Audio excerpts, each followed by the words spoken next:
Hello दोस्तों, राधे राधे, जय श्री कृष्णा, जय श्री राम।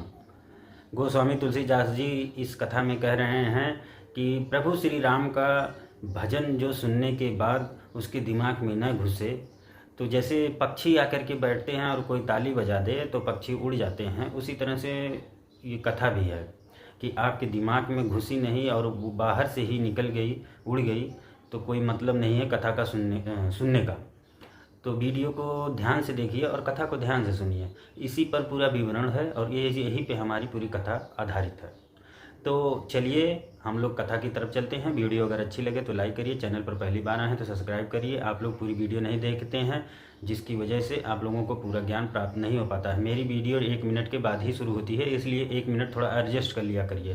तो चलिए ज़्यादा देर नहीं करते हुए मोबाइल स्क्रीन पर चलते हैं और गोस्वामी तुलसीदास जी की ये रामायण पूरी ध्यान से सुनते हैं और आनंद लेते हैं, क्योंकि ये वो रस है जिसे पीने के बाद आदमी भोर विभोर हो जाता है।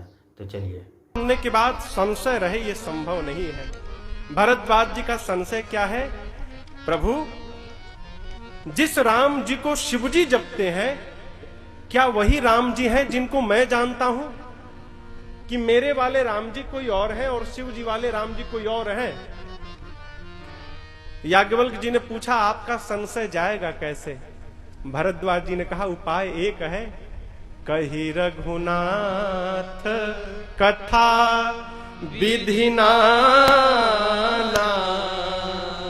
आप नाना प्रकार से विस्तार पूर्वक भगवान की कथा सुनाएंगे प्रभु, तो मेरा संशय दूर हो जाएगा।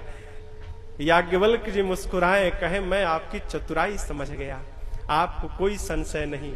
आप मुझसे भगवान की कथा सुनना चाहते हैं, आपको मैं सुनाऊंगा। देखिए, संत कहते हैं, प्रश्न वही उत्तम प्रश्न है जिस प्रश्न के आने के बाद भगवान की कथा प्रारंभ हो जाए। ऐसा प्रश्न न हो कि कथा चल रही हो और प्रश्न पूछ दिए तो कथा ही बंद हो जाए, वैसा प्रश्न नहीं करना चाहिए। याज्ञवल्क्य जी कहे, मैं आपको कथा सुनाऊंगा।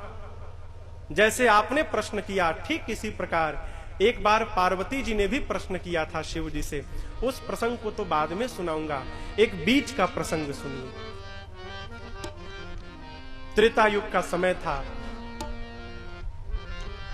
भूत भावन भगवान शिव अपनी अर्धांगिनी मां सती जी को साथ में लेकर एक बार कैलाश पर्वत से दंडकारण्य, पंचवटी के पास दंडकारण्य है जहां अगस्त्य जी का आश्रम था, एक बार शिव जी अगस्त्य जी के पास कथा सुनने चले गए।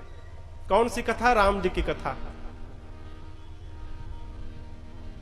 अगस्त्य जी ने द्वार पर साक्षात शिव को देखा तो नाचने लगे। क्यों? आप ही बताइए, जिसके दरवाजे शंकर जी ही आ जाए तो नाचेगा नहीं? प्रसन्न हो गए हो, लगे झूमने। ऊंचे आसन पर बिठाकर शिव जी और सती जी को लगे पूजन करने। यहां पर सती मैया सोचने लगी कि नियम है कि वक्ता की पूजा श्रोता करे, यहां हम श्रोता हैं, ये वक्ता हैं, नियम के अनुसार इनकी पूजा हमको करनी चाहिए, लेकिन आज उल्टा हो रहा है, वक्ता ही श्रोता की पूजा कर रहा है। इसका अर्थ है इनको हमसे कम ज्ञान है। अब जिसको कम ज्ञान है उससे कथा क्यों सुनी जाए भाई? वो क्या सुनाएंगे?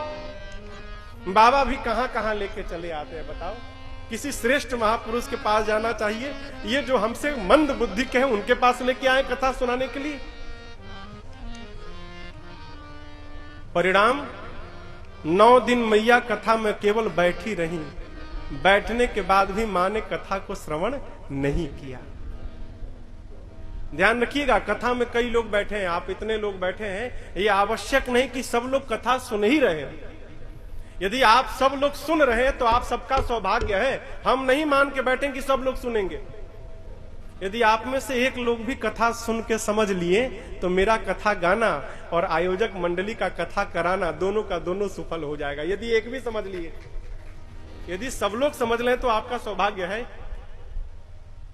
सती जी बैठी, कथा नहीं सुनी। पूज्यपाद गोस्वामी जी बोले, भले आप जगत जननी हैं, लेकिन मां क्षमा करिए, यदि कथा में बैठकर आप भी कथा नहीं सुनेंगी तो श्रोता के नाम से आपके नाम को भी हटा दिया जाएगा।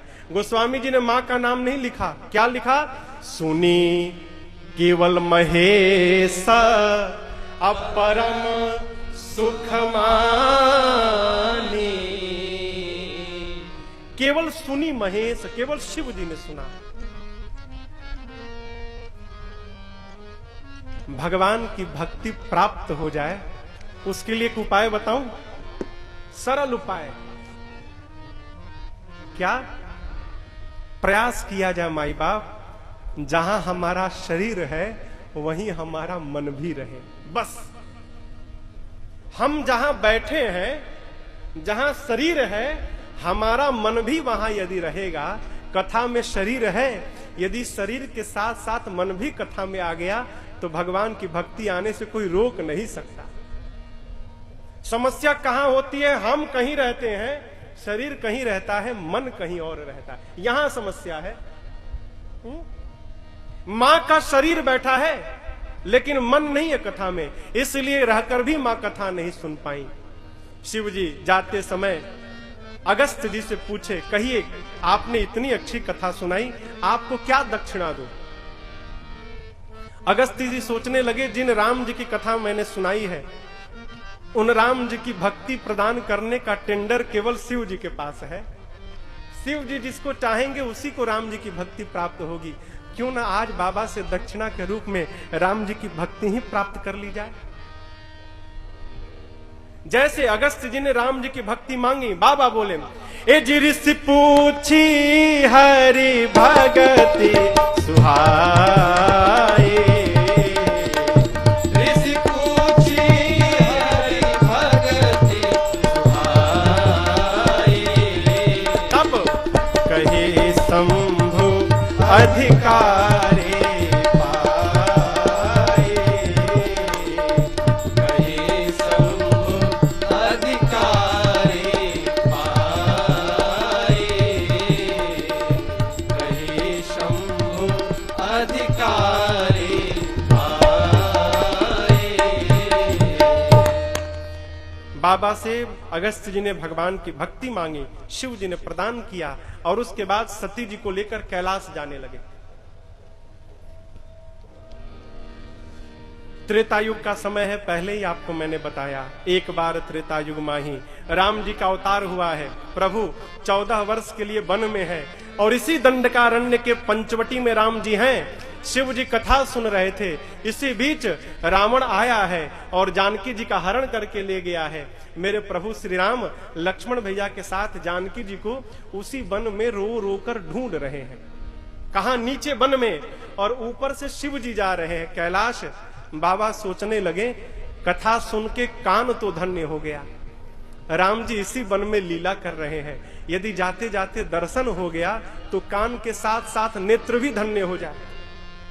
लेकिन जा नहीं सकता, क्यों? राम जी गुप्त रूप में अवतरित हुए हैं। यदि पास चला गया तो इनका गुप्त रूप प्रकट हो जाएगा। कैसे दर्शन हो? शिव जी विचार ही कर रहे थे, तब तक भगवान दिखाई पड़े और जैसे दर्शन हुआ शिव जी गदगद हो गए और ऊपर से ही बोले, हे सच्चिदानंद भगवान, आपकी जय हो, जय हो, जय हो, बोलकर चल पड़े।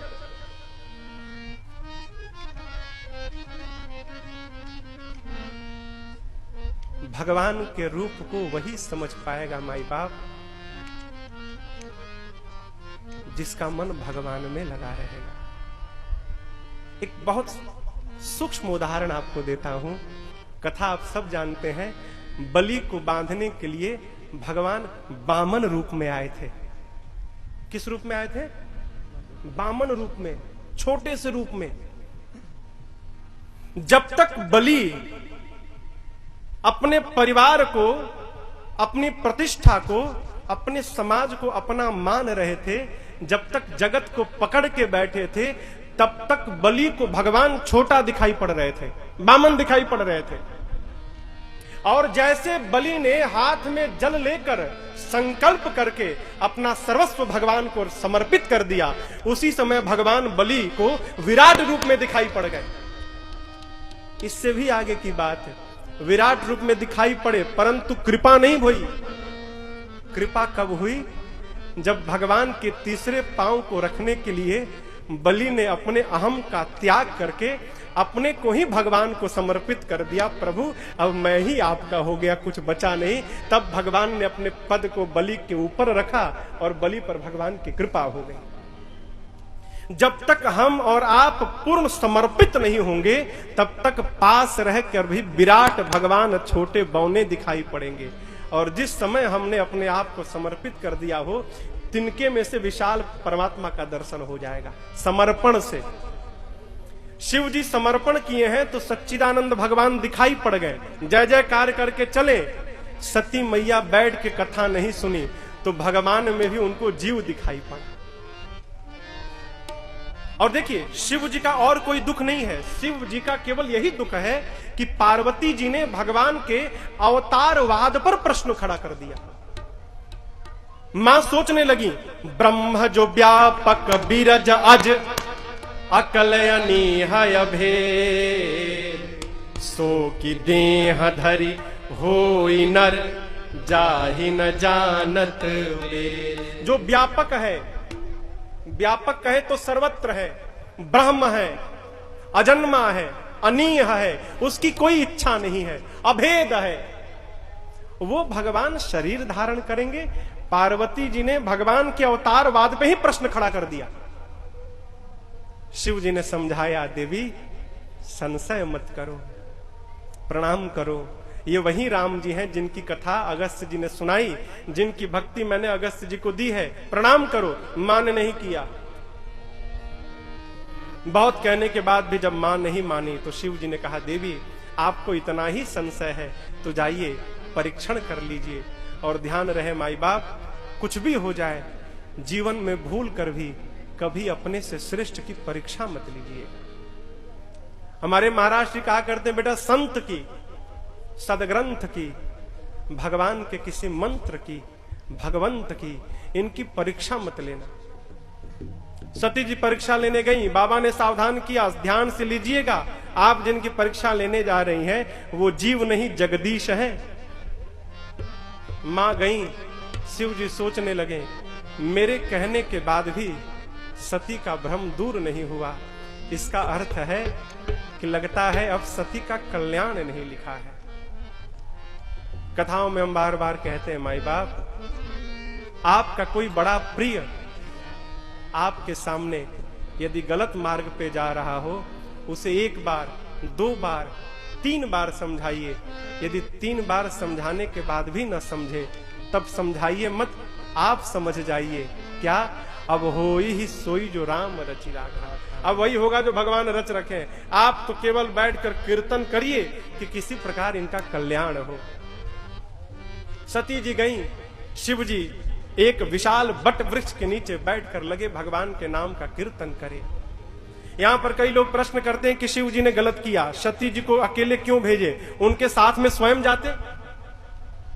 अरे आप ही बताइए, शिव जी विश्वास में है कि भगवान है, और सती मैया संशय में है।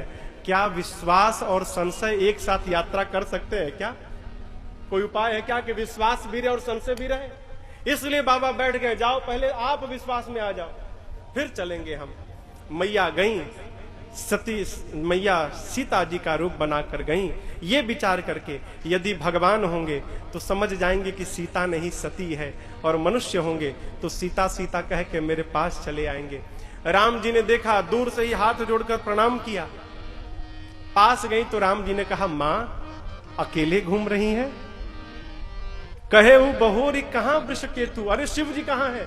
अकेले मत घूमिए। इसी वन में मैंने सीता को अकेले छोड़ा, कोई हरण करके ले गया, आप भी अकेले घूम रही हैं? अरे जाइए जाइए, बाबा के पास जाइए, नहीं तो कोई हरण कर लेगा आपका भी। मां सुनी तो पांव के नीचे से धरा खिसक गई हो, कांपने लगी। इतना बड़ा अज्ञान, मैंने शिव जी की बात पर विश्वास नहीं किया। वापस गई, जैसे गई शिव जी मुस्कुराए। क्यों मुस्कुराए? शिव जी को इस बात पे हंसी आई, देखो दुनिया मुझे त्रिभुवन गुरु कहती है और मेरे समझाता रहा, सती नहीं समझी। इस बात पर बाबा को हंसी आई। बाबा कहते हैं, गई समीप महेश तब हंसी पूछी कुशला। शिव जी ने पहले कुशलता पूछी मां की, कहो कुशल तो हो। अरे अभी अभी क्या बिगड़ जाएगा हो। देखिए, आपका कोई बहुत प्रिय बीमार पड़ जाए